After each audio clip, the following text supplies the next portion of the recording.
Hello everyone, welcome to शिक्षा shorts. Class 10th की ये सेकेंड क्लास है हिस्ट्री की, वर्ल्ड हिस्ट्री की। और आज का जो हमारा टॉपिक होगा वो होगा यूनिफिकेशन ऑफ जर्मनी। इससे पहले हम नेपोलियन का सिविल कोड 1804 हम पढ़ चुके हैं। और इस चैनल पे क्लास 9th की वर्ल्ड हिस्ट्री के मेन इंपॉर्टेंट टॉपिक डिस्कस किए हुए हैं, पढ़ाए हुए हैं मेन टॉपिक। आप उनको भी जाके देख सकते हो, जो बहुत ज़्यादा हेल्पफुल होंगे। तो स्टार्ट करते हैं आज की क्लास से, जो कि है यूनिफिकेशन ऑफ जर्मनी।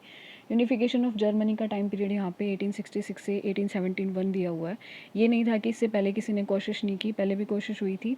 वो हुई थी 1848 में। जो लिबरल्स थे, मिडिल क्लास थे, उन्होंने ट्राई किया था कि जर्मनी को यूनिफाइड किया जाए, बट ये हो नहीं पाया था। इसके रीज़न ये थे कि जो पीजेंट थे और जो लैंडलॉर्ड्स थे, उनका सपोर्ट था नहीं, मिडिल क्लास का था। जो लिबरल्स थे उन्होंने अपनी डिमांड्स के रिगार्डिंग ये करने की कोशिश की थी, तो ये हो नहीं पाया था। तो ये देखते हैं कि जो जर्मनी था पहले छोटे छोटे जो स्टेट्स में बटा हुआ था, उसी में से एक स्टेट था पर्शिया। तो अब की बार पर्शिया ने डिसाइड किया कि मैं इनको पूरे पूरे जर्मनी को क्या है यूनिफाई करूँगा। तो देख लेते हैं unification in the leadership of Persia. जैसा कि अभी बताया गया कि पर्शिया ने ही ये शुरू किया था इसको यूनिफाई करना।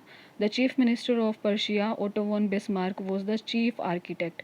और ये क्वेश्चन आता भी है कि आर्किटेक्ट ऑफ जर्मन यूनिफिकेशन कौन था, तो ये बिस्मार्क ही थे, जिनको आर्किटेक्ट ऑफ जर्मन यूनिफिकेशन के उससे जाना जाता है। अब है 3 war over 7 years with Austria, Denmark and France.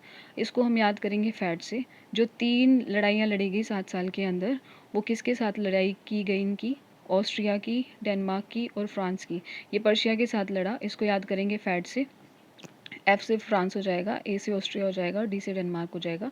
एंडिडेड Persian victory, ये जीत गए थे। And completed the process of unification, और इन्होंने अपना पूरा प्रोसेस कर लिया। इसके बाद इन जनवरी 1871 the Persian king Kesar William first was proclaimed German emperor. और ये फर्स्ट ही थे जो जर्मन एम्परर बने। कौन थे? Kaiser William first. उसके बाद the new state place a strong emphasize on modernizing the currency. जो बना उसने किस चीज़ पे जोर दिया? मॉडर्नाइज करने का। करेंसी को मॉडर्नाइज किया गया, बैंकिंग हुई, legal and judicial system establish हुआ जर्मनी में। तो इस तरीके से जो था पूरा का पूरा यूनिफिकेशन हुआ जर्मनी का, और एक नेशन फॉर्मेशन जो था यूरोप में, जर्मनी फॉर्म हो गई थी। अगर आपको ये क्लासेस अच्छी लग रही हैं तो प्लीज़ आप इनको लाइक कीजिए और चैनल को सब्सक्राइब कीजिए। Thank you so much for watching.